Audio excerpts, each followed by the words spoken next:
This guy is a first ballot Hall of Famer whenever the time comes up. I think depending upon when he plays his last snap, which could be this year. Yeah. We have no idea. He's a Hard Knocks superstar. 2 different seasons now.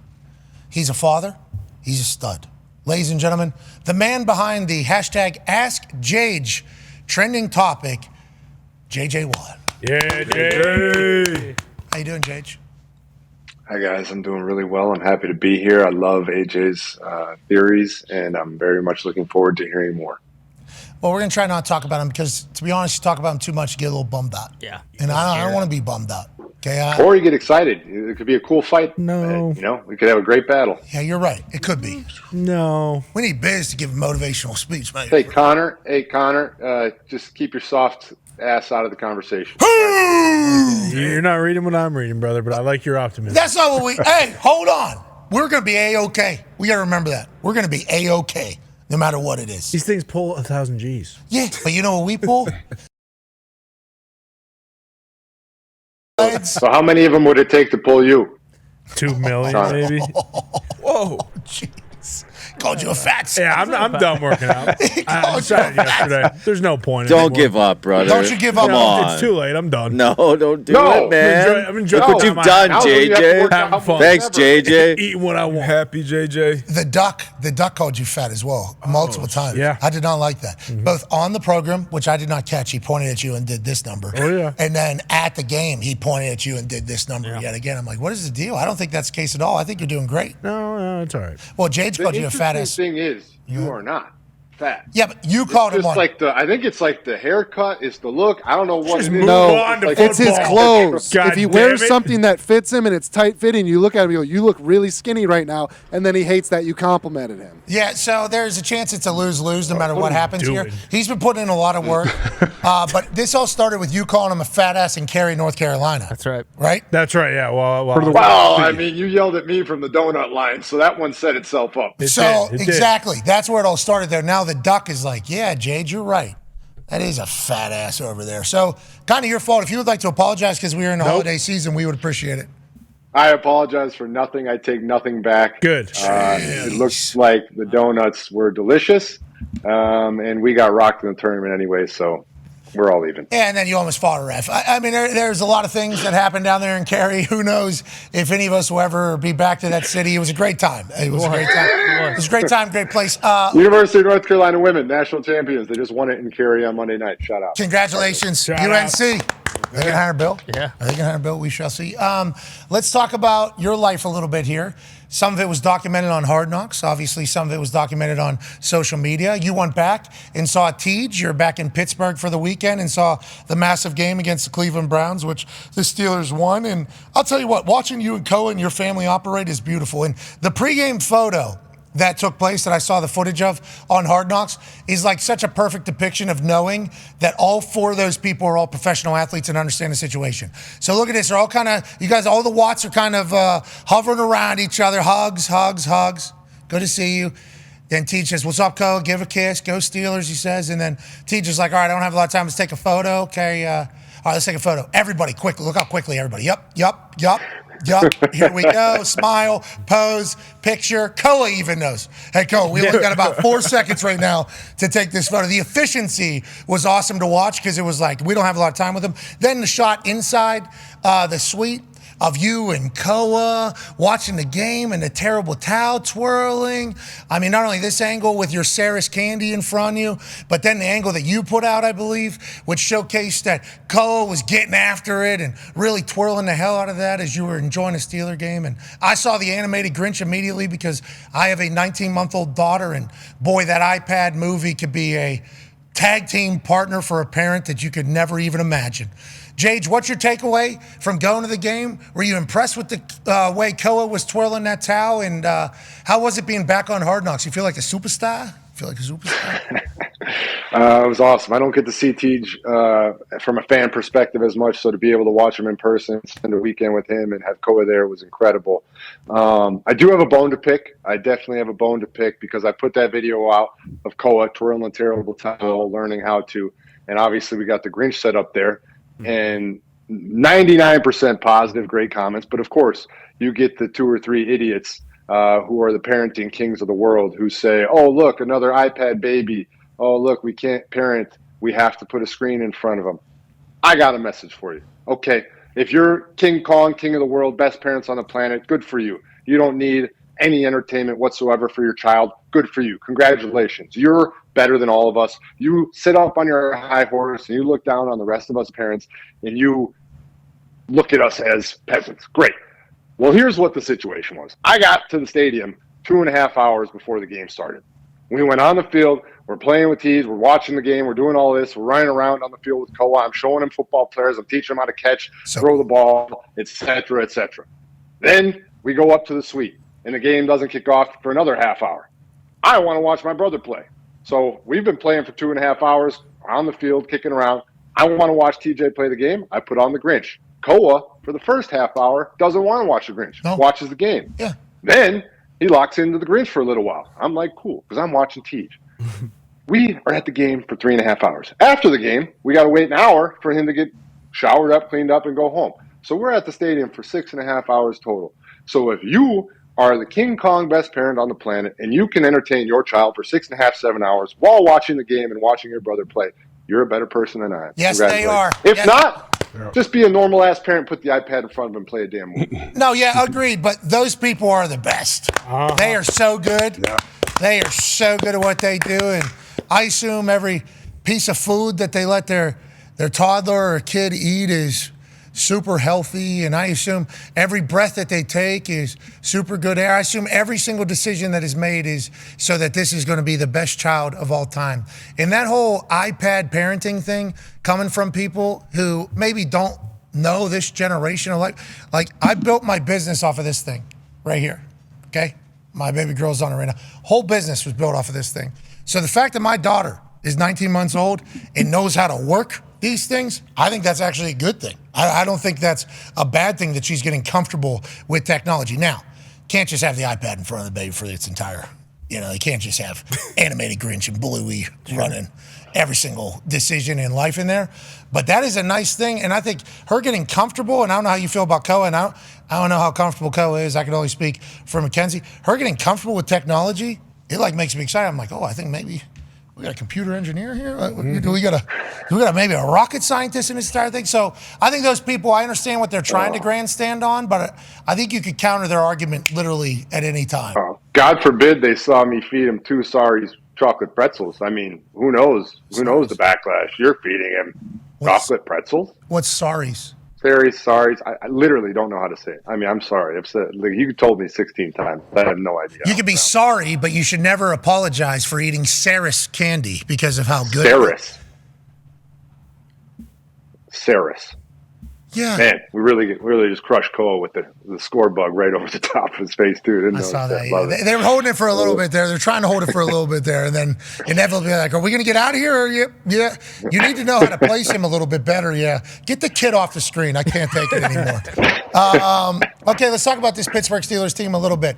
Their fans, I assume you're one of them, and I assume Tej feels the same way, even though you don't have to disclose your private conversations with them. They feel like they can go win a Super Bowl, man. And it's not just because TJ's great. In years past, it was like the record with TJ on the field, record with TJ off the field, record with good defense versus record with bad defense. The defense was just winning them games. And obviously they're still going to need that, but the offense seemingly is efficient. Special teams doing their thing. They feel like they can go. Yinzers, do you feel that way about that Steelers team, and why? I mean, they clearly look good this weekend, and they prove they can do it in a few different ways. Obviously, George Pickens being out for this game, and also it looks like possibly a little longer, they prove that they can find a way to win without him. And he's a stud. He's a great player. He's a phenomenal receiver. But they're finding different ways. We know their defense is good. We're clearly seeing Russ play at a level that is capable of making it very deep into the playoffs and potentially Super Bowl. So we'll see. They needed a big bounce back against this Cleveland Browns team after what happened a couple weeks ago when the Browns took it to them in that snow game. So this was great. I think they certainly have all the pieces, and they're going through a gauntlet these next few weeks with the 3 games in 10 days against some very, very good football teams. So them against the Eagles is going to be an incredible game this weekend. Cam Hayward, Pat Freiermuth, great punt right there. Mm-hmm. Yeah. Have you got to see any of this Hard Knocks and how much of a leader this Cam Hayward's like a coach on the field? with Tomlin. At what point do you get to that with a coach? And how does Teej feel about Cam and his presence on that particular defense? Yeah, Cam is playing some of his best football. I think he's 36 years old. He's got 8 sacks. He's got like 55 tackles. I think he's got like 8 PBUs. He's just playing incredible football, and that's part of what comes with the knowledge and the experience that he has, is the ability to add all those things together, especially against the conference, the AFC North. But one cool thing that Tomlin does is he has a meeting every week with the leaders of the offense and the leaders of the defense. And it's just a small little additional meeting where he emphasizes certain things. So some of those coaching things that you're seeing are just extensions of Mike Tomlin. And it's a lot of fun to see. I saw Cam in the weight room with his son on Saturday. And it was just cool to see him in that element, seeing his son getting a little stretch and workout with him before the game. That's special stuff. That could be a third-generation Steeler there you saw working out. Did early projections have the son's head to be gigantic like the Hayward family? I think his bull rush will be strong and the head will be made of iron. That's good for football. That's great for football there. Go ahead, AJ.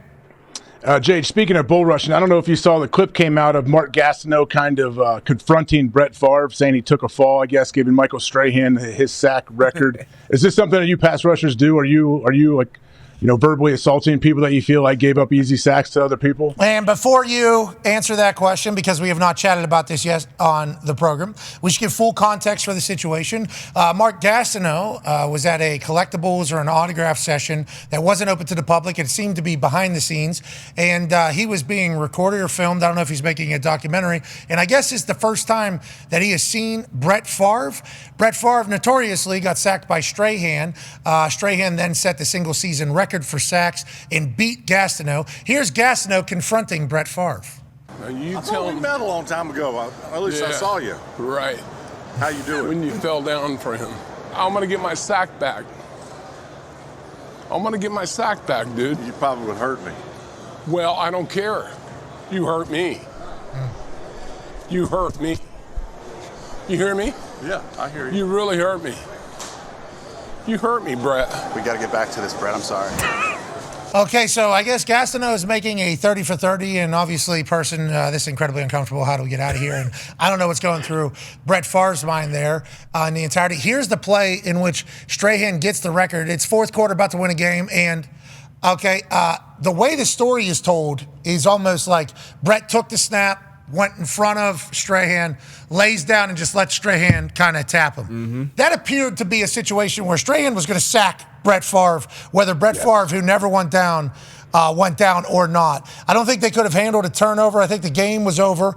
But I think Strahan is going to end up tackling Brett Favre there regardless. I don't know the rest of the game. I don't know how it was going. But Gastineau obviously. Come on. What do you think, man. Jage? What do you think, Jage? What do you think? I think Brett even said, like, he typed up a big long apology this morning or last night and wrote it out. And I believe he even said in there that was a running play that he pulled the ball on purpose there. He didn't confirm that it was 100% set up to be the sack record, but he all but said, I knew what was going on here. And it's any defensive lineman who's been anywhere remotely close to the sack record or who's had those thoughts or conversations knows. I mean, that was set up. Yeah. Like we all know that. So Mark being pissed at Brett and letting him know, you're saying, because Brett also said in there, I understand what being a sack king could do in the collectibles market, autograph market. His post-playing career could be much, much more, financially beneficial if he was the guy who was tied atop or at the top of being the sack king. Now, TJ Watt would go and tie Strahan, so Teej would inevitably end up getting him. But I think Gastineau very furious there at Brett Favre. Do you think Brett Favre handled it properly? And how would you kind of go about mending fences if you're either side there? Yeah, I mean, I don't think there's anything you do now. I'm more shocked that that's the first time that they've met since that. I mean, it's been 20-something years now since that happened. So I'm shocked that that's the first conversation that they've had about it. But I don't think that players have problems with people breaking the records. At least I don't think you should, because that's you broke somebody else's record, and that's just the game goes on, and you should be happy for the person breaking your record because you know how difficult, you know how hard that can be. From the other standpoint, the business side, some of the stuff Brett was saying, like I can understand that. I mean, there's definitely things that coming along with being the all-time sack leader and the all-time sack holder, and there's finances there. He talked about how back in the day those guys didn't make the same truly life-changing money that we are making today. In some of those autograph shows, some of those signings, some of those things, he could have made a lot more money over the years. But at the end of the day, I mean, it is what it is. Do I think he laid down? Yes. Do I think that is a tough way to get a record? Yes. But it's more that it was intentional. Like I've got plenty of sacks in my career where the guy fell down. But when you kind of know that you're setting up a guy for that, like it is a little different. Yeah, I can see how Gastineau's pissed. I can see that entire thing. I can see how Brett Favre and Strahan, though, have a moment there that they're never going to forget. And I think there's a chance now. I think Gastineau has, what they say? Like dementia and Parkinson's, and like he's in bad shape. And Brett Favre also has Parkinson's. So, what if they did just get into a fist fight there? That'd be nuts. Favre dummies him if they get into a fist fight. I think so, too. But, the Favre going, you could hurt me. I think Favre did think, there's about to be a real – because he goes for the handshake, and there's nobody on either side. None. Gastineau didn't even do it. Hey, I think we've met. Pissed. Okay. When he said, I'm getting my sack back, I'm obviously figurative, but pause. I think Brett for a second was like, he's going to sack me right here. Huh? I wonder if Brett thought we're fist fighting. I think we're right. He had to think he was joking at first. I think Brett had to. I'm not sure. It was a good play. It was a good play to go with the joke back, like, oh, you're going to hurt me, and then it just gave him more fuel. How about it? When they leave too, Favre's backing up, watching him. He's not backing up, just turning around to walk away. Yeah, this guy's a wacko. What? That's what Favre's thinking. This guy's a wacko. We're at a freaking autograph show. He's coming up trying to get into a fight with me. That's the only thing. I mean, I get where JJ's coming from because as a Packers fan too, that was the conversation. Favre laid down for this guy, let him have the record. But to come back and do the whole it's not like in the moment Favre was like,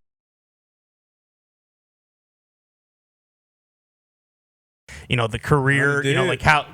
I mean, maybe. But I don't think it was malicious towards Mark Gastineau whatsoever. I think Brett and Strahan were very good friends, and he was doing his friend a solid. So I don't think there was bad intent. But I can absolutely see how you'd be that'd be like a DB letting Calvin Johnson or somebody catch a touchdown uncontested to break a record. You're like, okay. Is that actually a record? That's at the end of games or seasons when somebody needs 4 more catches to get to a certain mile marker and wide receivers are lining up at running back and we got a swing pass. All right, swing pass. It's if it's for contractual reasons to hit escalators, cool. If it's to keep a historic streak going, I think there is always a did it actually happen if we're kind of making it? Those kind of lines. Whenever it comes to being the greatest of all time, I assume Gastineau had some real pent-up anger there for a long time. It sounded like it. It's different if it's teammates. If you're forcing somebody, 4 or 5 catches, but if it's an opponent, if it's a pitcher, and they just throw a fat one right down the middle to break a home run record, or it's a DB, like you said, give up a touchdown. That's okay. Now you feel a little different because now you're not, respecting the game, and you had to bust your ass to get to whatever this record was. Teammates, coaches, hey, you need 4 more yards to get this, incentive or whatever. That's awesome. But as an opponent, you're always kind of I definitely get it from Gastineau. And that's for sure. That's a perfect point, DB, because I have no problem with your own teammates running TE stunts, ET stunts, your teammates telling you, hey, you pass rush, you get in all game long. I don't care if you play the run. Go get that record. No problem with any of that. Like you said, it's just the opponent helping you out that makes it a little different. A tackle going, hey. Yeah, inside this time. What's this guy doing with his head? Oh, wow. Good for you. You're welcome. Treasonous! Traitor! Gastineau's pissed. Favre keeps running. Can't get it back. Killed. Can't bring it back. Brett Favre, if he keeps running, but they're saying it was supposed to be a run play, which I didn't know, and he pulled it himself to get out there to him. So, like, you're supposed to hand that ball off. We're going to run the clock out here. We're up 10. Which, technically, if there's no receiver out in a route in today's world, they don't give you a sack for that. Like, if there's no receivers running routes, you don't get a sack for a run play turned into a pass. Rules different then, of course, naturally. There was nobody running a route or anything. That wasn't just minus rush yards. I don't know. I'm not 100% sure. No one Favre. I don't know. Favre might have been like, you know what? I might try to throw a 60-yard touchdown here. Like that is the type of guy he was. Him taking a snap, he might be telling the backside tight end, like, hey. Exactly. Yeah, just go. I'm going to throw another one. Yeah, here. we're going to sneak one by these guys. Yeah, Strahan's big day? I don't think so. Strahan's going to crash like an idiot, and then I'm going to throw a deep shot. There's a chance that he was thinking that. Exactly. What if Brett said that in the moment?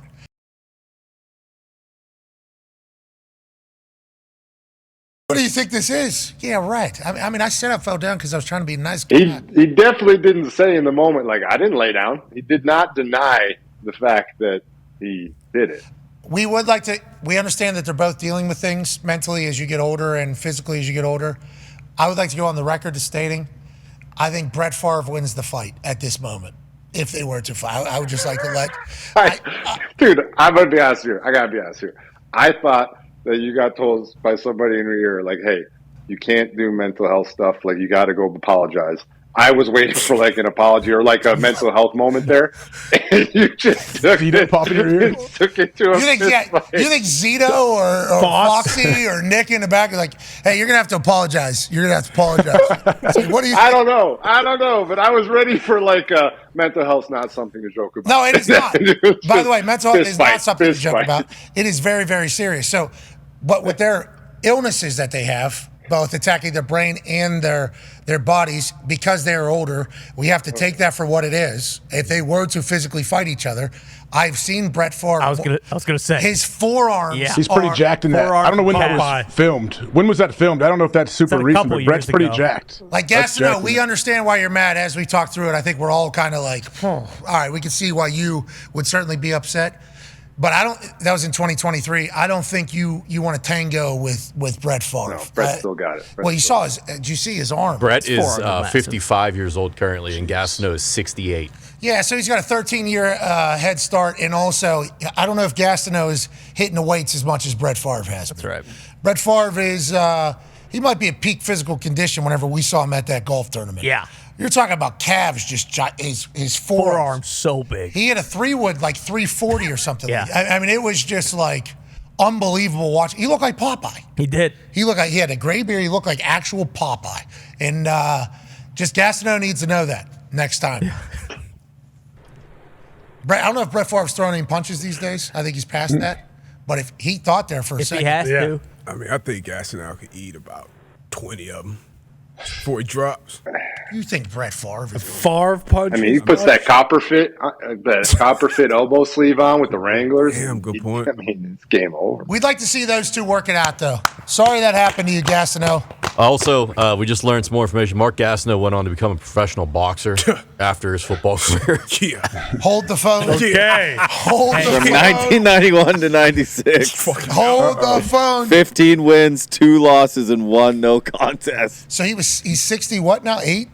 That was in 91? 1-9 by knockout. So what's that, 33 years ago? So that was he's in his 30s? He was boxing? Only takes one.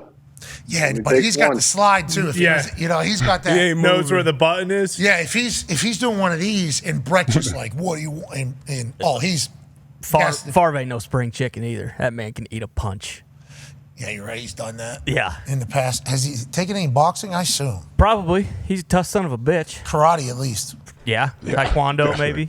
Brett Favre's taking karate at least one time. The art.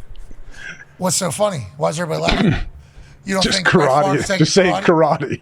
I want to see Brett in karate class. Imagine The Brett dojo. in the gi. Dude, him, boom, through the wood. Yep. He would be able to do that, no problem. Yeah. Remember, and I've said this before, back in the day, if you had a friend that knew karate and you guys were out and about, you were good. Now that is nothing. Nah, it doesn't matter anymore. Karate is nothing. Jiu-jitsu. One of those little ears shows up. It's like karate. We ain't got it. Now there is some. One of those ears. They cauliflower ears. Yeah, one of those. Yeah, they're definitely. You know it. You knew exactly what he was We got talking some about. more info. Allegedly, some of Gastineau's fights were fixed. Okay. All right. If you can't beat him, join him. Once again, can't beat him, join him. Yeah, fixing sacks, fixing fights. Gastineau story. All right, I'm back on Brett's side. I'm back because Brett's fixing, to go ahead and get this guy out of his face. Here's Gastineau, a little different then than he is now. He's on the left side, I do believe. Nice little uppercut, holding a hand. 6 rounds, heavyweight fight here. Who's he fighting? In Reno, Nevada. Put your hands up, Mark. He's got Lee Bergen. Lee Bergen has signed up to fight Mark Gastineau, who's second. Footwork. Gastineau's 8-0 at this point. He goes from sacking quarterbacks to knocking out bland-looking whites. He can come to your town and do it for you. Gastineau, little jab, chin check. Packed house. He's the first Jake Paul. Yeah, and look, he's leaning Who, Lee away. Bergen? He's got to be like 20 pounds heavier, right? Lee Bergen here, both heavyweights. Lee Bergen decided to come up from middleweight to fight in this heavyweight matchup against Gastineau. 160 versus 245. 5'8 versus 6'4. This is one of the first rounds of Mike Tyson's punch-out game. Gastineau going for the haymaker. Heavy ball. Lee Bergen hugs him up. Guy in the button down behind it says, how are these two matched up against each other? Man with the beard who's a judge says this is certainly an unfair fight when it comes to weight advantage, height advantage, looks advantage, and skill seemingly. Gastineau on a different. Oh, he wanted to throw the big right, didn't he? Lee Bergen's chin was waiting on him. Is this a first-round knockout, or do we have a full He's fight? hit him with a shoulder. Okay, if this is nowhere near ending, we are done. Just go the distance. We do watch the whole thing here. What are we doing here? Gastineau, we're sorry that happened to you, dude. Sorry that happened to you. Sorry. Brett wasn't thinking of you at all whenever it all happened. No. But Brett is thinking about you now. He's in there on the Yeah. How would you explain that clip to somebody that doesn't know football when he says, I want my sack back? I don't know. Because he would everyone doesn't know what football is. He would be second, right? He would be second. Oh. Ladies and gentlemen, let's go. Scroll back. Scroll back. Jeez. Scroll back. All right, here we go. 38 seconds left in round one. Lee Bergen seems to be tired. He's a little bit wobbly. He's on his heels, more so than his toes, trying to fight his way to the bell. Gastineau on the button. Right hand, left hand, humps him out of the ring. This one's over. TKO for Gastineau. That boy Mark. That baby Mark. Put that guy in the Hall of Fame. Got 20 sacks in the season twice. I saw that in Brett Favre's entire thing. He needs to go in the Hall of Fame, but if he was the sack king, he would have been in the Hall of Fame already. He's not in the Hall of Fame? No. Oh, boy. Not in the Hall of Fame, doesn't do. Okay. Yeah, I feel bad for this. Mark, I get you. We don't love it, Gastineau, but we won't let you know we're on your side. But also, I don't think Brett did this well on purpose. No. People said he did other stuff, but not this. Sure. No. A lot of memes about that when this came out. Figure that out. Let's hashtag Ask Jage. Ty has a question for you. Jage, we kind of talked about this a little bit earlier. Just curious, if you're a player and all the Dan Campbell stuff's going on, I assume you love that, but does that change at all being a defensive guy as opposed like when the offense is just continually going for it? Now, they've been successful quite a bit, but a lot of people are saying, hey, it's going to come back and bite them in the ass at some point when it really matters. Yeah, I think you love it until it bites you in the ass. I think it's one of those things that nothing fires you up more than your coach believing in the team, and when the team executes and accomplishes it, and they're tough, physical, they're being the embodiment of everything that he says. So you love that. And the more that it works, the more confident you get in it and the more you love it. But then it's just a matter of if it beats you at one point in the biggest moment, like that is where all of a sudden it's like that Step Brothers clip where it's like, I taste ketchup. You know what? Now the suits are seeming a little off here. So I do think it's great, and I do think it was awesome that it worked out. I did not know until I was watching the show here that Jared Goff wanted to play, because I love now thinking about what was going through his head as he dropped to a knee. Like, I asked for this. I better get this ball there. But it worked, so it goes. But you got to live by the sword, die by the sword. When that sword flips the other way, that's a tough conversation to have, especially if it's in the playoffs. Certainly a tough conversation to have, and they'll have it potentially all offseason, or maybe in the Super Bowl. It'll be a 4th and 2. And, Patrick Mahomes will be on the other side. and there'll be about 1:40 left. Oh, yeah. The Chiefs will have one timeout. It'll be a tie ball game. Yep. Do they choose to kick the field goal there and go and take the lead? Or do they say we can't give Patrick Mahomes the ball back in the Super Bowl, and they go for it? And Ben Johnson draws up something ridiculous and spectacular, and maybe Ragnow catches it for a first down. Is that how it goes? Or does it go, they try that, they throw a ball, it hits Ragnow in the face. Ragnow off his face. No. Somebody on the Chiefs defense catches it, sprints down, understands the situation, slides at the 2, kneel it out. All of a sudden, Butker comes out, hits his second game-winning Super Bowl kick, and the Detroit Lions do Detroit Lions shit and embarrass themselves on the biggest stage. Either of those are feasible. Very. Both possible, yes, but I like the first one much more. And also, if it came out that Dan Campbell kicked the field goal, we lose the game, and Jared Goff wanted to go for it, we would be scorched earth all week. And as a fan, I would be so worried about what the hell is going on with MCDC. So I love it. Let's continue to do it until the Super Bowl and win that thing. I like Jared Goff doing the, come on. He didn't want to be too dramatic, right? Didn't want to cause too much of a scene. And as that timeout was called, he ran to the sideline, got a ball, and threw it.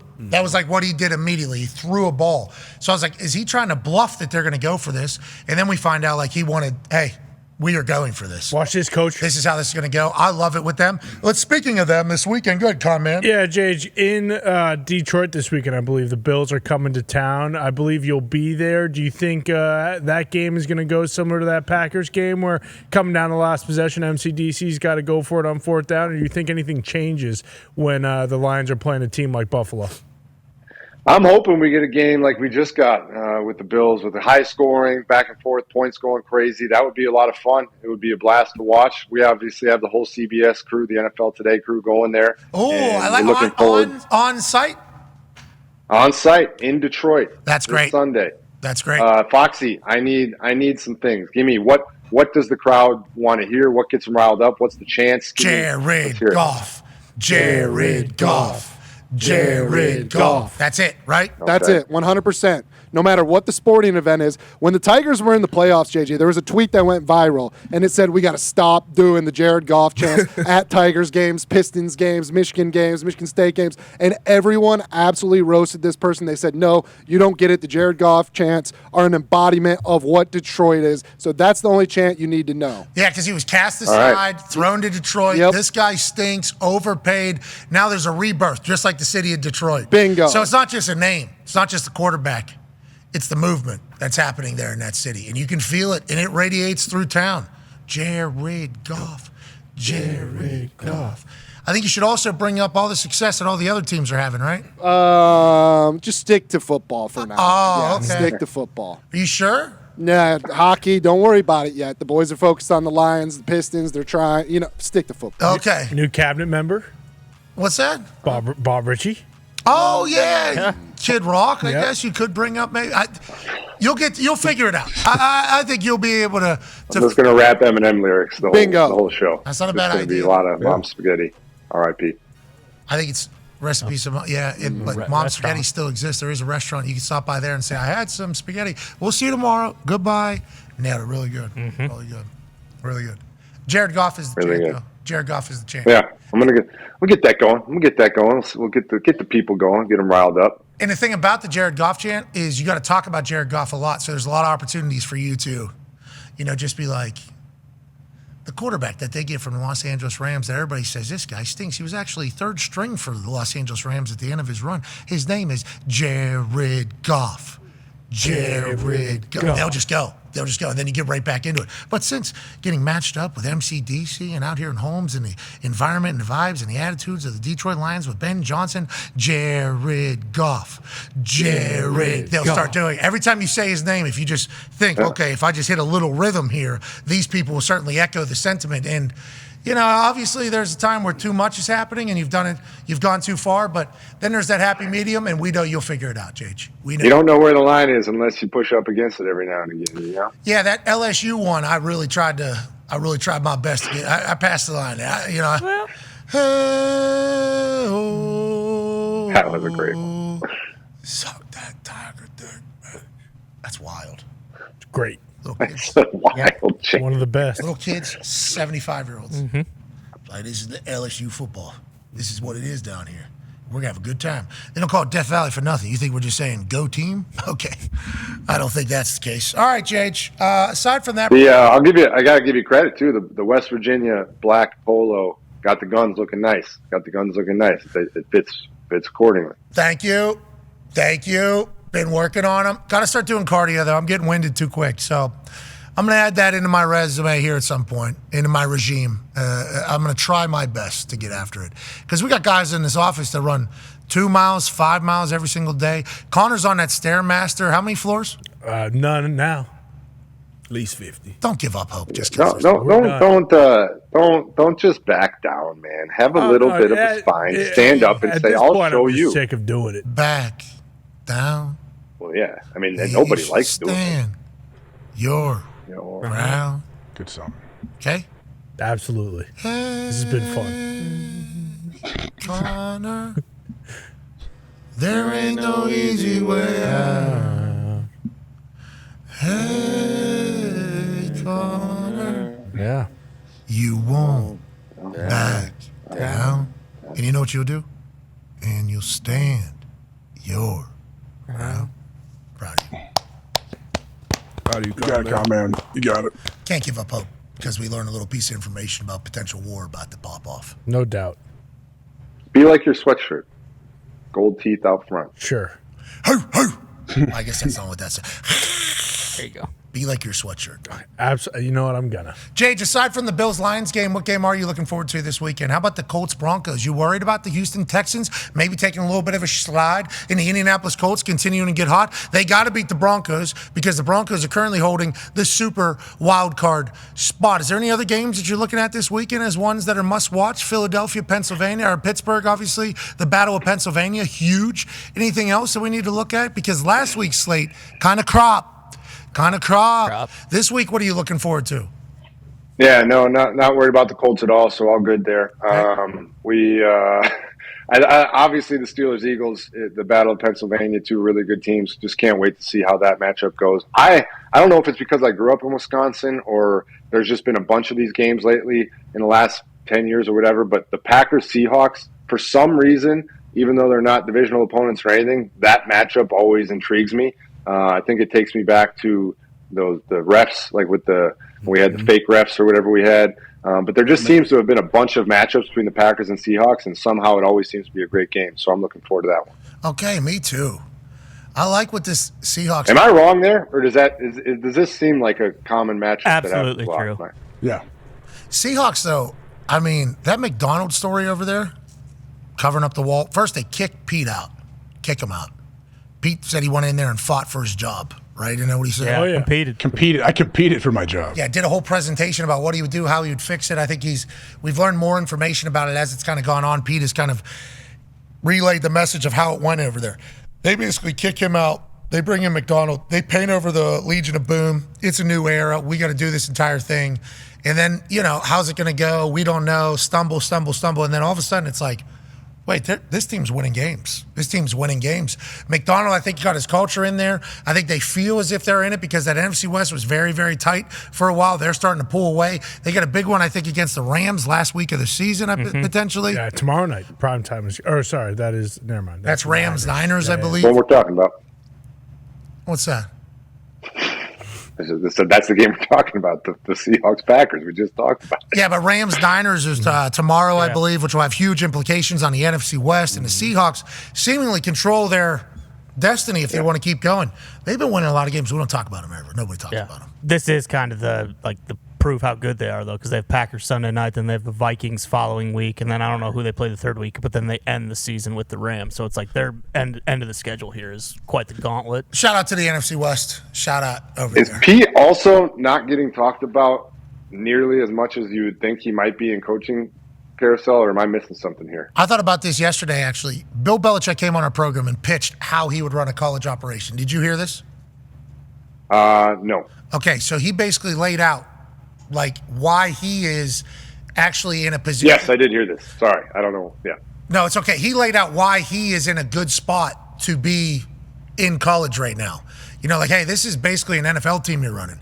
You need a GM. You need a head coach. You need a director of player personnel. You need to be able to allocate funds. You need to be able to construct a roster. Then he compared, what college has versus what the NFL has. The draft is like the recruiting the high schoolers, and then veteran free agency is transfer portal. And then his pitch, because AJ asked him about recruiting, he was like, I'm basically just going to tell him that this is a pipeline to the NFL. If you want to make it to the NFL, I'm going to teach you how to be a professional. I'm going to teach you how to play the position you're supposed to play.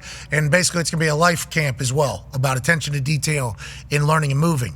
So as I laid on that, I thought, I'm like, man, there's NFL guys are probably going to feel good going into this.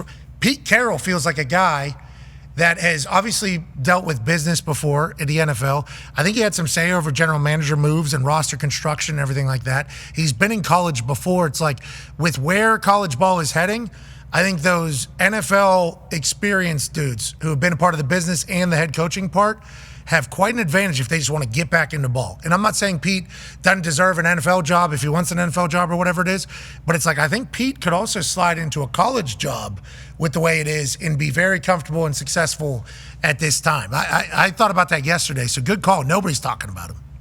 But if you think about it, man, if you truly don't have an opportunity in the NFL and you want to go into college, no doubt. But just think about how much extra stuff you have to do as a college coach versus an NFL coach. I mean, you have to have a meeting with the academic advisors talking about classes and who missed class. You have class checkers, who's in class, are they failing, are they passing? When you got to go recruit guys and go into their home and fly into all these cities and go visit these recruits and be in their houses, you got to write the handwritten letters. I get today's world, you just pay them cash and nobody gives a shit about a handwritten letter when you got $2 million coming in the door.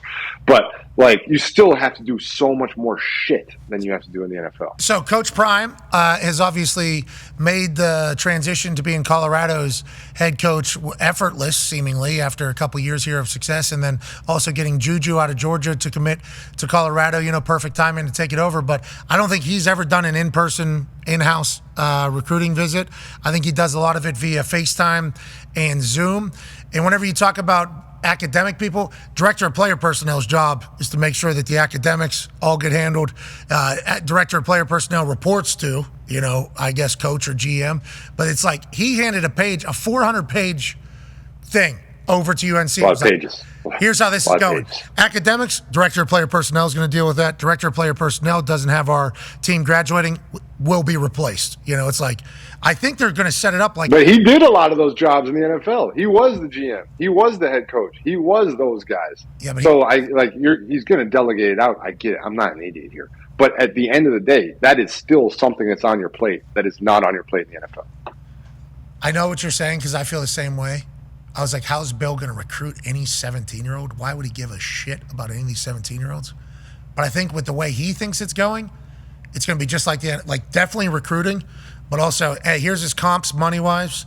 Here's what we project you to be. You're either with us or you're not. And then he's going to move on. I think he's going to treat it just like he would the NFL. Will it work? I don't know. Prime obviously has the ability to get into any house. Any family likes Prime. Any of them. You go into, I think he's even talked about who he wants on his team at what positions. You go into any neighborhood, Coach Prime is respected and appreciated and liked. I wonder if the Belichick name will be the same. I do wonder if he'll be able to get into any conversation. Wear 6 rings, or 8 rings, whatever he's got. You open some doors.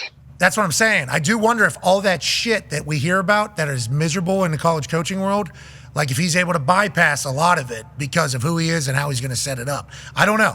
We don't know if it's going to be successful or not. Well, I've been thinking about this too, the recruiting piece, but he's going to either, you kind of just have to learn, guess what? You have to recruit, otherwise this is going to be a huge laughing stock. You can't just be like, oh, well, I'm not going to fucking recruit. You have to. So he's obviously got all that, but he can't just completely discount because then North Carolina's not going to be worth the shit. IMG Academy, we all assume that's going to be a one-way trip. Exactly. He was already at those games, the IMG games. He's a big fan of the coach. I assume he's going to have relationships built there. I remember he goes to all those pro days anyways whenever he's NFL coach, so he probably has relationships with a lot of places. I'd assume with high school coaches it'll be the same. I assume he'll be able to – Bill Belichick wants to come to your practice or come check out your school. I assume he'll be able to do it. But how much time in a day does he have? I don't know. Good luck, Bill, if you do it. We saw you retweet Lil Fuego. We knew you were super excited about hashtag Ask Jage today. Didn't put out the full call, so we didn't get as many answers. We apologize to Lil Fuego. We do apologize to JJ Watt. We do appreciate the fact that you retweeted this and was like, yeah, we would like to do this. We didn't catch it till late. We weren't able to amplify it. We didn't get enough responses. We will going forward. But since Lil Fuego wants it, you got it. It's time to hashtag Ask Jage with some of these Convo Q questions. Now, Jage, you know the rules. All you got to do is tell me to stop in this pile, and I'll ask you one of the questions. We hope you're... Ooh. Jage, I'm hashtag Ask Jage-ing Jage right now. Who has taught you something, and what did they teach you? It's a good question. Who is somebody that taught you something? What did they teach you? Great question. Bill Kolar, my defensive line coach, my rookie year in Houston, more or less through tough learning, taught me not to be a dumbass. Thank you, Coach. He was very, very tough on me. I hated football for a good chunk of my rookie year because he was so hard on me and so tough on me and made it my life a living hell. But he made me much better because of it, and I'm a better football player and probably person. So I appreciate it, Bill. Thank you, Coach Kolar. Oh, yeah, Coach. Way to go, Bill. He knew you had it in you. He just wanted to find it, and that's what good coaches do. All right, one more. Tell me when to stop. Stop. If you had a pet other than the pets that you currently have, what type of pet would it be, and what would you name it? Lion, for sure. Name it Atlas. Wow. You've thought about this. You've tried? Just do it. No, I've looked. I looked into a badger once, just to see what that. And people have done it, and it was a big mistake. Yeah. What about lions? People have done that too. I watched Tiger King. I've also watched Tiger King, and I agree. It just, I want to walk him around, and it didn't. I don't want to look like Joe Exotic. I don't want to. Oh, Mike Tyson. I watched a chimp one too. Did you watch a chimp one? Yeah, you don't want to fuck with the chimps. Listen, the chimps are a real deal. Yeah, rest in peace. Yeah, and they got ideas too on how the house should be run. So yeah, that was pretty wild. Have you seen the documentary where they tell the people that are visiting the one? I think it's orangutan or maybe chimpanzee sanctuary. They say you got to go shake the hand of the leader before you go in there. So got to shake the hand and go in, head down, handshake, and then all of a sudden the chimpanzee or orangutan just grabs hand and is like, "Okay, yeah, you're good. I can come in." It's like kiss the ring, motherfucker. Yeah, you come in this place. That would be a nightmare, just because they know you.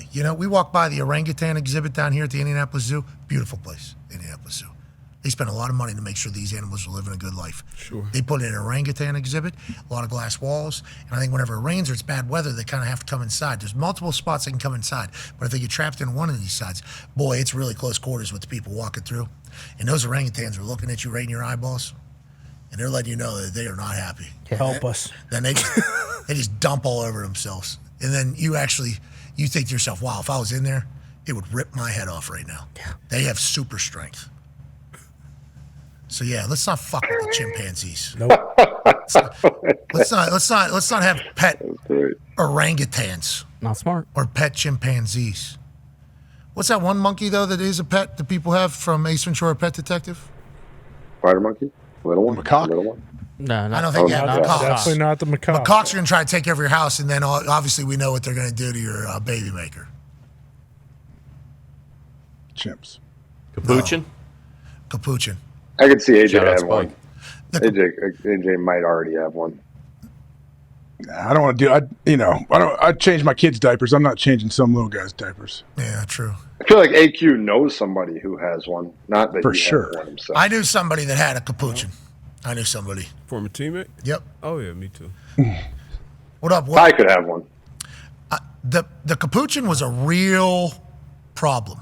Mm-hmm. And it's not every day, but from my understanding is there comes a day where said capuchin is the alpha of the house now.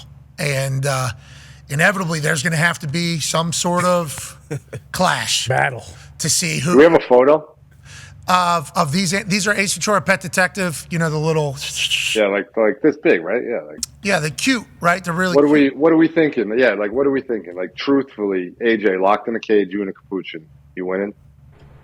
Oh, this little guy, yeah. I'll kick his head right off, but I don't know how big they get. So I actually heard a story about somebody kicking one of these down a hallway. Yeah, because there was there was a stare down. From my understanding of the story, once again, I was not there. Capuchin was family pet, very much beloved by whole family. And then one day, Capuchin woke up and said, "It's my fucking house now." And I guess daughter found out first. There was a little bit of interaction by Capuchin. And then dad, end of hallway, looking at other end of hallway. And I guess there was just a stare down with Capuchin. And there was like one of those down the hall, and then there was a full clash. And I believe the kick was the move. And then I think tail throw into cage. Yeah, yep. Tail throw. Definitely tail throw. Tail throw into cage, I guess. And then I don't know if that thing ever left the cage. Tail throw into outer space. No, well, Capuchin was family pet there before that moment, and I think that is the fear with these monkeys is they will any moment it is no longer it's not our house anymore, it is my house. I would love to have a little pet orangutan. Imagine one of those things just walking around. Be cool. That'd be so cool. Too smart. Get Rocky. Rocky's doing well. Probably Go take him. But you said too smart? Too smart, too strong. That's what I'm saying. I got a little AI walking around with me. Like knows that when I want my phone, knows when I want a little drink. Yeah. Gives me a tap, says something's over here, just kind of walking around me. Like Ben and Peter. Sure. Have an orangutan, just walking around. But I know, even if we have the best relationship of all time and we're on the same page, there's going to come a day where that orangutan's going to be walking next to me, grab both of my legs and snap them in half. Mm-hmm. And then it's over. And then it probably pees on me and walks away. And it just has to do that. Yeah, because I ain't your butler no more. No more bananas? That's all I'm doing. I'm just giving bananas all day like this. But one day, not enough bananas. And then both of my legs are broken. Yeah. And then maybe a rear naked choke. Mm-hmm. They're going to say, let him go. What's the problem? We thought you liked them. And you just say, no banana. And I'm dead. Yeah. Let's get to a break. Jage, thanks for today. That was good. Hashtag Ask Jage. Sorry we didn't get the whole internet in on it. That's on us. Little Fuego needs to let us know next time. Yeah. Very well. I'm on a little fire. Thanks. What do you got the rest of the day? Where are you at right now? This is a different place. You're always in a different place. Nice tree. I'm in Wisconsin right now. I'm in Wisconsin. It's just starting to snow outside. I'm probably going to get a little workout in and then hang out with my son, play around, and just enjoy the day. What about frozen lakes? You doing any of those? The lake is not frozen yet. I could jump in. Not frozen yet. I could jump in. Still cold though. It's still cold. Very cold. Still cold. Do the trick. Yeah, maybe you. No, Co's too young. Don't If forget. the Wi-Fi worked, I'd take you down right now and jump in there. Oh, maybe one other day we'll get to experience the lake. What a life! Good for you. You're the man. I'm bummed out. That's pretty good delivery. You're almost a Yinzer. Saris candy, ladies and gentlemen. JJ Watt. Yeah, Jay.